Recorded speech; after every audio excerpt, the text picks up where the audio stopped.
Minneapolis has always had rich African-American history. From the late 1800s to present day, we've always been on the move. It's as if every street has a story to tell. And our very own community historian, Rita Fuller-Yates, is here to tell it. Go, girl, do your thing. Go, girl. That's right. Your homegirl's on the scene. She's out here uncovering the facts and sharing the history in the streets. Let's go.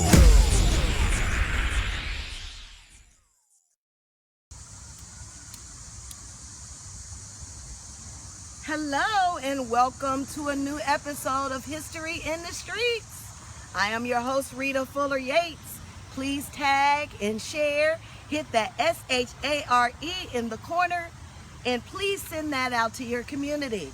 We have a lot of information and a lot of history to go over today, and as usual, your girl is so excited. I love it, love it, love it. I'm gonna give you guys a couple of minutes, couple of seconds to take care of matters of home, and matters of home is sharing. Please share. Now I'm standing here on the side street, on a street better known as the Livingston Heights. They call it actually Livingston Heights Place, but in history it was called Livingston Heights. And it's right off of Livingston, across the street from Hartley. Many of you may have passed it in driving, may have not been aware that it is an African-American community. And it was developed by Dr. H. Sermon Manuel and Mr. Charles Jones. We'll talk about this particular development. It was done and developed in 1944. Now, just so that you guys can get a little gauge of that time frame, my mother was born in 1945, so that should give you an idea. My father was born in 1944, so this wasn't very long ago, and many black communities were being built during this time, and this particular community was one of them. I want to go over some of those history perspectives today. I want you guys to feel free to ask questions, put them in the comment section, and I'll make sure to follow up with them if we don't get them in the show. Now, there is approximately 25 houses that we will talk about today, but we want to stay focused, and we may not get through today talking about everyone, so this may be a series that we will finish up like we've done in the past. But I first want to pay attention and draw your attention to the first house that is directly behind me.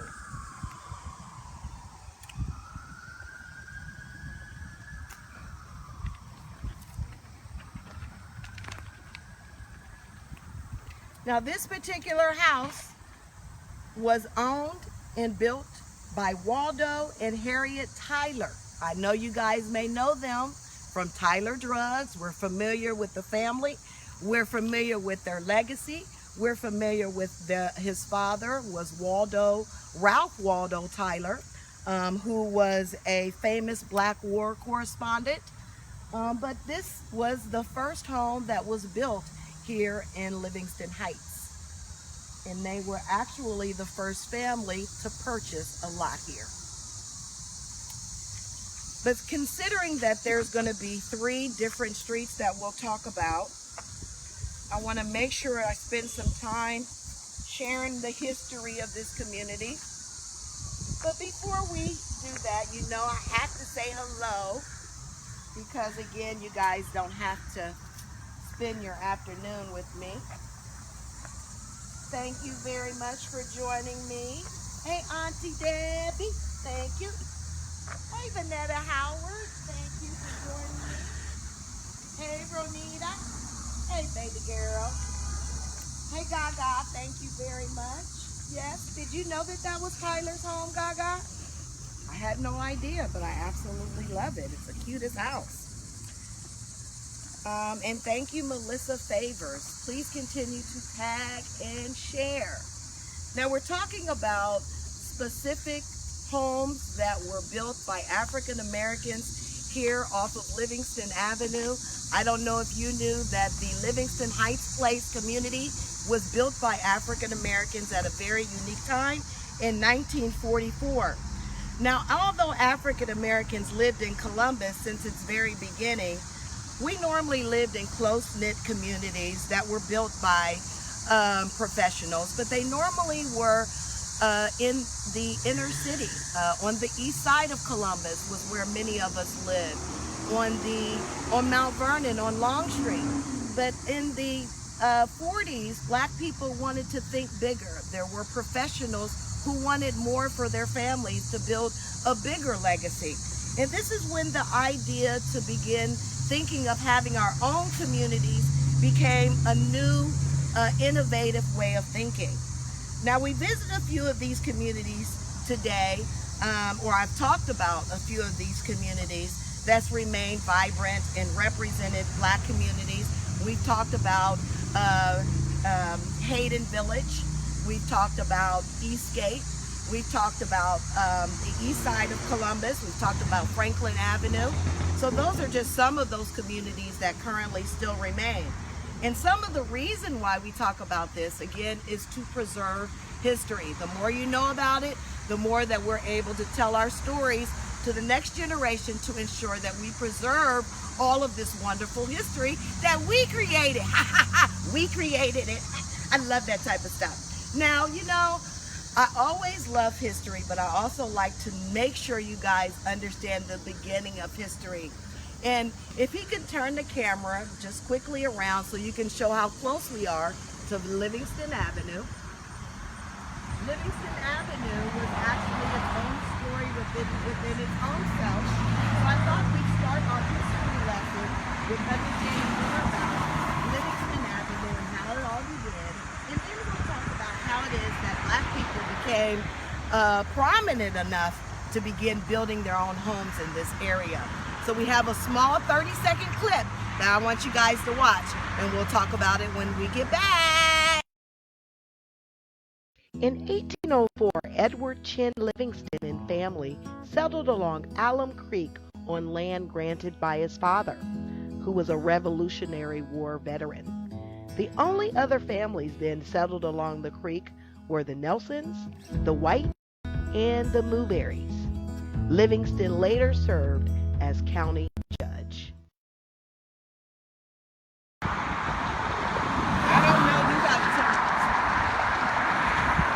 Hello, everyone. So as the clip had explained, Livingston Avenue was named after a Revolutionary hero. And actually the land was given to his family and they began building on it.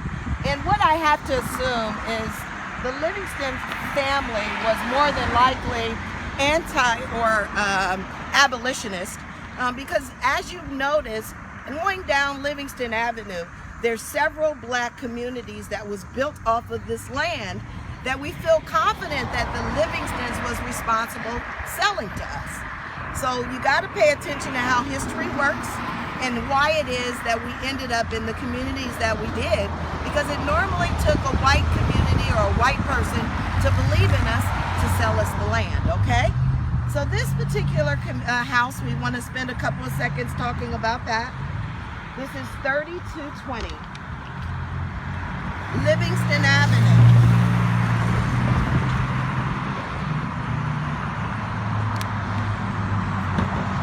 Let me get my boundaries together. Now, before we talk about the specific homes, I want to make sure you guys realize that during this period in America in 1944, it was still very challenging for African Americans to obtain home ownership. I know many of us were professionals, many of us obtained a lot of opportunities at a unique time, but there were still challenges when it pertained to owning a home. Now, keep in mind that a lack of decent homes was a challenge for African Americans. High prices of the homes that they were trying to sell to us was challenging, as well as we were obtaining bad loans from individuals or from banks, which wasn't a good opportunity for us. This was when Black people started thinking about building their own communities as well as their own homes. And this community is definitely a true example of that. I have actually a neighbor behind me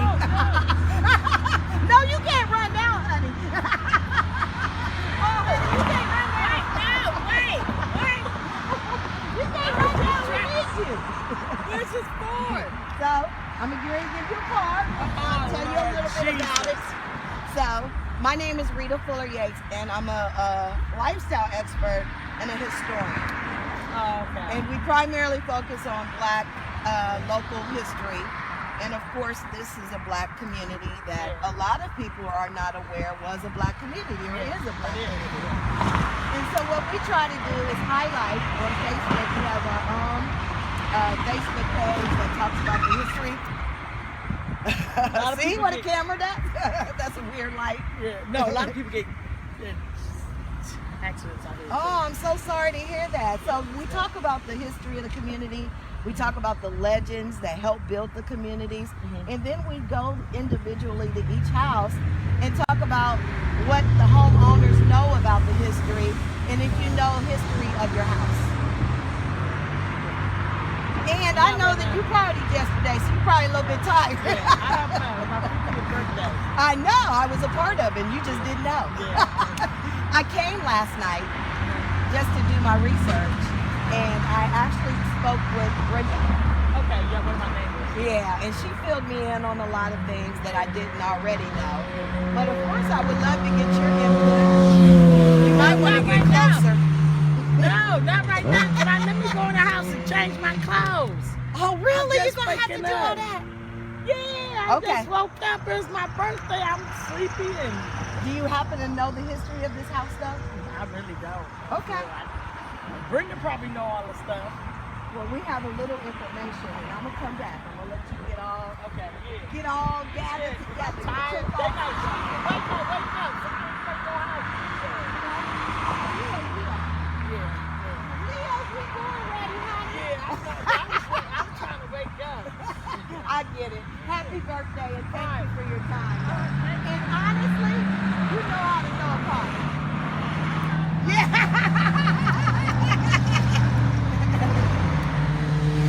So again, sometimes we have those neighbors that want to share. Sometimes they're in their own life moments, which is okay with us. That's why we call this History in the Streets. It doesn't stop us from sharing the history, but it also makes us understand that everybody has their own personal lives. So again, we want to make sure you guys understand where we are. We're at Livingston Heights Park. For those of you that are just tuning in, this was a community established by African-American doctor and his friend in 1944. As I said, this was a challenging time in order for Black people to obtain home ownership. More than anything, obtain home ownership by purchasing or building their own homes. And it was a new innovative idea. Now I'm going to have you guys watch a little clip that's going to give you a little, that's going to give you a little understanding of Black people and the challenges that we've always had in obtaining home ownership. And we'll talk about it when we get back. The African American Settlements and Community Report indicated in the 1930s, with the country mixed in the depth of the Great Depression, there were 13 to 15 million people at that time unemployed. The African American community suffered dearly. In 1930, Nimrod Allen's team at the Columbus Urban League found a general deterioration in the housing condition amongst most African Americans, and this was the result of a general decline in employment.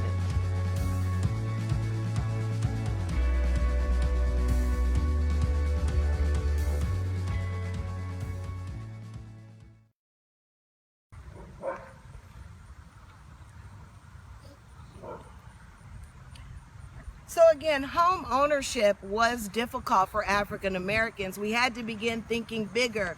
We had to begin thinking more innovative, considering that we wanted to begin creating legacies for our families as well. It sometimes was challenging for us to obtain good home loans. We had to sometimes go to smaller cities in Ohio in order to obtain a home loan. But again, these African Americans, primarily professionals, doctors, attorneys, teachers, superintendents, politicians, thought different and bigger for the legacy of our communities. And again, they are long lasting to this very day. I have a particular story, a special story that I want to make sure you guys recognize the home behind me. This actual location is 1187 South Wyatt Avenue. Now, what makes and creates the three communities, or the three streets of the communities, is Wyatt Avenue, what was that other W? Waverly Street and Bryan. Okay, so just so that you know, when you're walking or riding down Livingston, you know what this community is, and it literally is right across the street from Hartley High School. Now, I want to spend a couple of minutes talking about this particular home because it's really special. A famous person had lived here as she grew up. Many of us are familiar with maybe her father. This was the Toller family house at 1187 South Wyatt. Attorney William Toller, his firm resided on Mount Vernon Avenue. His mother, his wife's name was Shirley Tony Toller. I should say his second wife. His first wife was Esther. Tony and attorney William married in 1957. Their daughter Kathy became a doctor. And I'm gonna let you guys guess this question. Can you tell me who their other daughter is, who also is a famous Toller? Toller, T-O-L-E-R. And she's famous, and she grew up here in Columbus, Ohio, and attended Columbus School for Girls. I love that type of stuff, right? Now, what's unique about this home, if you can see, in the front is actually the garage. That was built first, and before the home was built, because it was the idea that as this community was being built, that it's specifically this house, that they wanted to make sure they reserved all of the tools and all of the maintenance that was needed to build the home, and they would store it inside the garage. Thought that was pretty innovative, right? It looks a little different considering it's in front. Now keep in mind, this community in 1944 was actually much farmland. It was much like farmland. It actually was farmland. Anything east of James Road was all trees or farmland. And I have a small photo of what it actually looked like when the two gentlemen decided to buy the land. This was actually a carriage, a farm carriage, and they had cows and pigs on the land. I think that's pretty cool, right? Now Hartley, where Hartley is positioned, like I said, right across the street, that actually was a pig slaughter company. So this, again, this was not what we see it today. So for Black people to be this innovative, to have seen how the city was growing, to see how the city was, the direction it was going, and for them to build homes in the middle of a farmland was pretty risky. Now keep in mind, they didn't have any sewage. So we had to buy our own sewage systems. We had to use processes for the first time for African Americans in Columbus, Ohio. We had to create our own. And this was a true example of that. Prior to this, most of the time, the communities were already established, and then we built those homes or bought those homes, which ultimately created those communities. But what's real and cool about this community is we built every nit and pitty of it, okay? And I love that type of stuff. Now let's talk a little bit about some specific houses. Who's the famous person? Oh, you guys didn't hear. Oh, I'm sorry, Lynn Toller from the divorce court. I'm sorry, I didn't answer that. Lynn Toller lived there. So this is why we do history in the streets, because it's so easy to miss the details of people's humble beginnings. Her father was an attorney, her mother was an attorney, our stepmother was an attorney, and they actually was the first African Americans to have a firm owned by African Americans. So again, I love this type of stuff. We wouldn't know this if we didn't know our history. And it's so important to know our history, right? Okay, so now we're going to the house we actually passed on Livingston Avenue. 3270, or actually it's to the left. We didn't see it. That's probably why I had you have a photo of it. We're going to have to go back up there, and we'll go up there. We'll actually walk that way.